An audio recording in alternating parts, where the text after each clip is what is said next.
percaya diri dari dulu, zaman dahulu, sampai zaman sekarang, ya tetap sama. Percaya diri itu berarti dia percaya akan potensi yang ada pada dirinya. Ya kan? Nah, ambil peranan juga sama. Ketika dia mengambil peranan, dia mengambil peranan sesuatu hal dengan yang saat ini, sesuatu hal juga, ya tetap sama. Yang dahulu itu ada hal-hal yang belum ada menjadi ada, hal baru.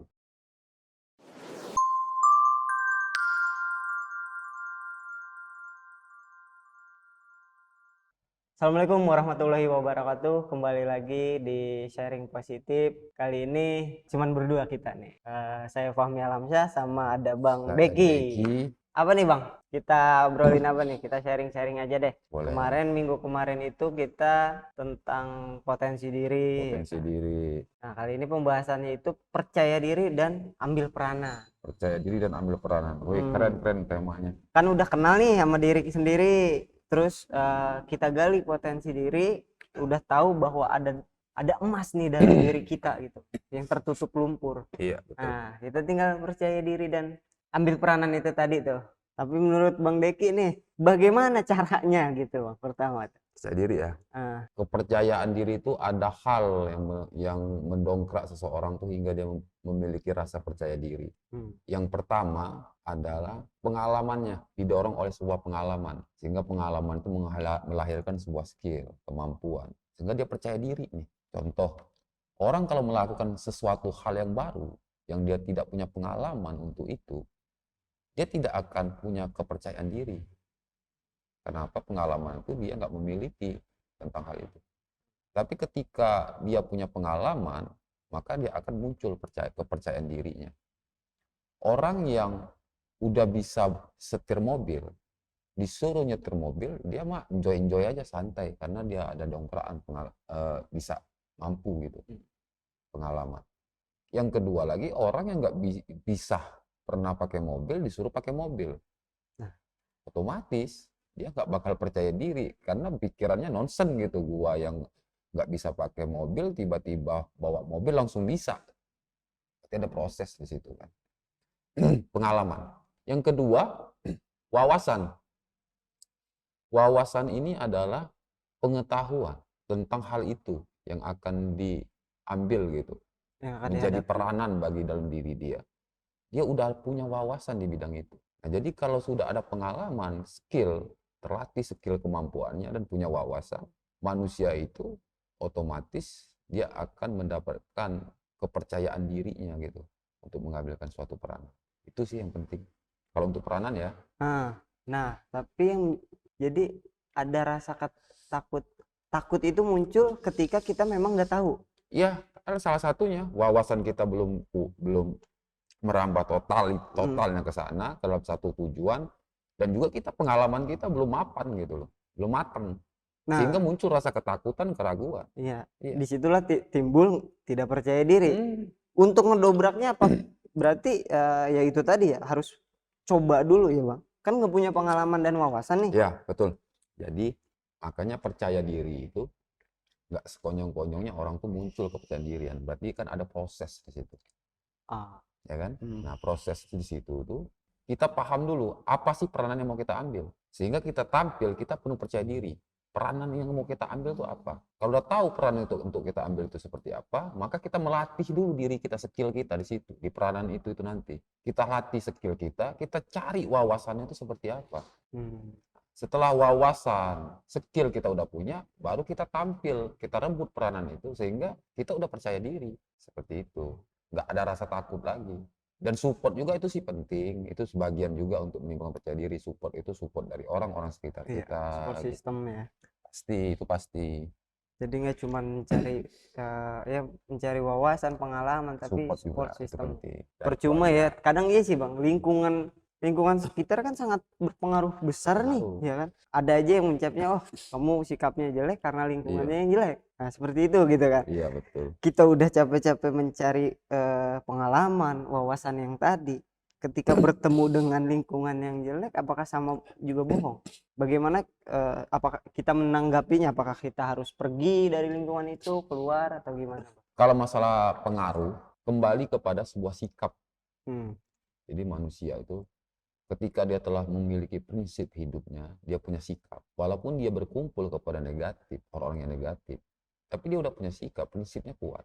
Dia tidak akan terpengaruh. Tapi bagaimana dia kumpul sama orang negatif, itu dia yang pegang kendali gitu. Dia memegang kendali supaya orang yang negatif menjadi sebuah positif. Jadi udah punya Berubah pendirian sendiri gitu. ya. Iya benar. Bukannya terhanyut dalam suatu pembahasan yang negatif, pola pikir negatif, sehingga dia terintimidasi di situ, sikap. Jadi keseret lah gitu. Terseret daripada arus itu sendiri. Jadi kembali lagi kepada tolak ukurnya itu kepada kepribadian masing-masing. Kalau dia memang belum mampu memegang prinsip dalam hidupnya, memiliki sikap yang teguh, kuat dalam hal yang positif, takut masih terintimidasi daripada negatif hal negatif, ya lebih baik dia menghindar dulu. Tapi kalau dia udah merasa mampu, kuat, kokoh, ya no problem, nggak ada masalah. Malah dia akan memberikan warna-warna baru yang positif di dalam lingkungan yang negatif itu sendiri. Ya, jadi malah berwarna lagi ya. Betul. Dan sama-sama kita belajar juga di sini ya Bang. Dipercaya diri dan ambil peranan gitu. Dari waktu ke waktu, dari dulu nih, apakah ada, kan mungkin banyak juga perkembangan zaman kan berubah-ubah nih. Betul. Selalu berubah. Apakah tentang percaya diri ataukah ambil peranan ini kita berubah juga di zaman sekarang dan zaman dulu itu? Kalau untuk perubahan zaman, jadi kepercayaan diri itu kan sebuah sikap. Ya. Dia tidak terpengaruh terhadap zaman. Maknanya apa? Maknanya percaya diri dari dulu, zaman dahulu, sampai zaman sekarang, ya tetap sama. Percaya diri itu berarti dia percaya akan potensi yang ada pada dirinya. Ya kan? Nah, ambil peranan juga sama. Ketika dia mengambil peranan, dia mengambil peranan sesuatu hal dengan yang saat ini sesuatu hal juga, ya tetap sama. Yang dahulu itu ada hal-hal yang belum ada menjadi ada, hal baru. Iya. Seperti lampu. Lampu itu diciptakan dahulu. Kan begitu kan, pesawat diciptakan dahulu. Ada lagi sesuatu yang baru dikembangkan, pengembangan namanya. Seperti bangunan. Dulu bangunan ya mungkin seperti apa, dikembangkan lagi masa dulunya. Sekarang seperti itu juga, ada hal sesuatu yang sudah ada, dikembangkan lagi seperti pesawat, televisi, dan sebagainya. Jadi orang mengambil peranan dan kepercayaan dirian itu tidak terpengaruh pada suatu zaman. Karena sesuatu hal yang baru itu akan selalu ada. Pengembangan itu akan selalu ada. Maknanya bahwasanya ilmu dan peranan itu tidak akan terbatas. Dan tidak akan bisa dibatasi oleh zaman itu sendiri. Seperti itu. Yang membatasi ya cuma diri kita. Diri kita sendiri yang membatasi. Iya, betul. Ya memang nggak ada batasan, benar-benar nggak ada batasan ya. Mungkin zaman dulu itu menciptakan, kalau sekarang pengembangan. Berbedanya di sana gitu. Iya. Pun ketika pengembangan pun memunculkan sesuatu yang baru, hal yang kita baru juga ya. Sama. Nah. Itu kan listrik, lampu hanya pakai listrik atau seperti apa? Sekarang udah pakai casan. Ya dulu mungkin masih pakai minyak tanah, gitu kan, banyak hal.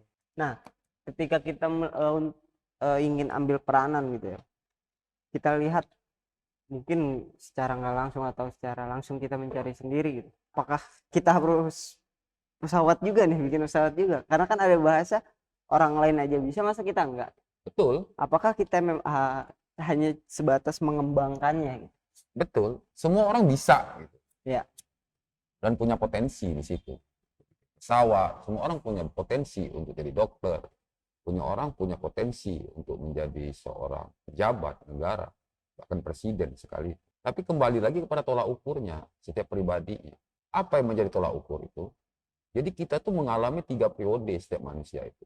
Yang pertama masa lalu, yang sekarang masa sekarang saat ini, ya kan? Yang ketiga masa depan.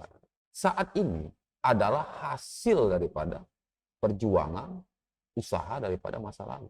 Jadi masa lalu yang dulunya itu kita berbuat, bersikap, menentukan pilihan segala macam dalam bekerja keseharian, inilah hasil daripada masa lalu saat kita saat ini, ya kan? Masa depan tergantung persiapan kita saat ini. Ya. Apa yang mau kita buat, perubahan apa yang mau kita lakukan gitu, sehingga akan terciptalah masa depan sesuai yang apa yang kita inginkan. Maknanya apa? Maknanya semua punya potensi, tapi setiap tujuan itu punya proses. Berarti proses itu memang dimulainya tuh sekarang gitu. Betul. Mulai proses itu untuk mencapai sesuatu itu dari sekarang. Pelajaran flashbacknya ya masa lalu. Itu sebuah cermin. Makanya orang kalau keadaan dia dari tahun ke tahun, dari dulu sampai sekarang masih seperti itu aja, berarti dia tidak menjadikan suatu pelajaran masa lalunya, sehingga dia tidak mau melakukan perubahan di dalam hidupnya. Masa depannya udah kebayang hanya seperti itu juga. Karena suatu perubahan itu ada prosesnya. Ada hal yang dipersiapkan di situ. Ada hal baru yang diusahakan di situ. Dipikirkan gitu. Misalnya nih, saya pengen percaya diri dan mengambil peranan untuk menjadi orang sukses deh. Untuk masa depan. Dimulainya dari sekarang dong? Dimulai dari sekarang.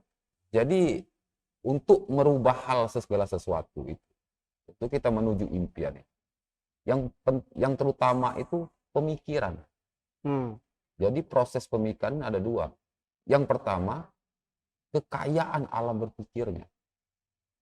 Inilah namanya wawasan. Memiliki banyak wawasan. Wawasan itu apa? Kekayaan alam berpikir. Yang mana kekayaan alam berpikir ini sesuai arahnya untuk mencapai kesuksesan di dalam hidupnya. Itu yang pertama. Nah, kenapa dibilang pertama? Apakah cukup kekayaan alam berpikir atau wawasan itu? Alam berpikirnya cukup? Enggak. Ada dua peranan yang kedua yang penting, itu pola berpikir. Jadi kekayaan itu dibentuklah polanya, sistem mindset cara berpikir itu terbentuk polanya. Jadi ketika dia mau memikirkan sesuatu, ketika dia mau mencari solusi, cara kerja berpikirnya ini nggak terlalu banyak hal-hal yang ibaratnya jauh daripada fokusnya gitu. Jadi udah terbentuk aja, oh berarti gua mau ke sini, gua harus menyiapkan ini. Apa persiapan gua? Ini titik-titik. Setelah persiapan gua, stepnya, si actionnya seperti apa, yang seperti ini. Sehingga target gua yang ini. Nah itu, nggak melebar, nggak muter-muter, atau seperti apa, tidak. Jadi terarah ya? Terarah, itulah namanya pola dalam berpikir. Jadi pola berpikir ini adalah rumusnya sederhana dalam berpikir, tapi menghasilkan sesuatu yang maksimal. Dia sederhana, karena udah bentuk polanya. Sama kayak kerja. Coba kalau nggak ada sistem, kacau kan? Hasilnya juga nggak maksimal. Kerja udah capek, ya kan? Karena nggak ada sistemnya. Udah gaduh, kacau. Hasilnya pun nggak maksimal. Coba karena ada sistem, terarah. Oh ini bagian job desk-nya ini bagian job desk ini, ngaturnya, ngontrolnya, segala macam, kelihatan. Tapi yang gue tangkap yang banyaknya itu yang terjadi gini, sesederhana itu menyederhanakannya, serumit itu menjalankannya. Ya itu kembali lagi. Kalau bahasa sederhana dalam memikirkan, serumit dalam menjalankan. Jadi itu rumusnya adalah sesuatu kenyataan tidaklah sesederhana apa yang kau pikirkan. Betul. Terkadang ada aja gitu kan. Iya, karena apa?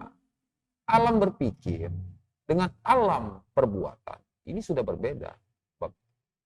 Ketika kita berpikir, gua mau ke Jakarta, pikiran sudah berjalan tuh, gua ke Jakarta naik mobil sekian, ongkos sekian sampai ke Jakarta. Pikiran udah nyampe Jakarta. Pikiran udah nyampe tuh. Iya. Nah, bahkan pikiran bisa nyampe ke bulan. Iya. Sekarang kita tanya kerja pikiran.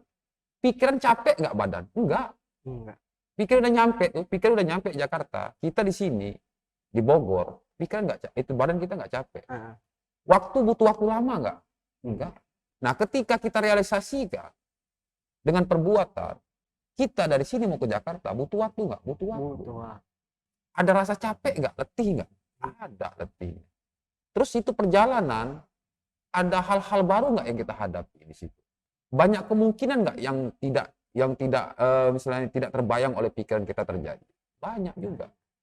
Kan seperti itu. Nah, disitulah dikatakan tidak sederhana itu.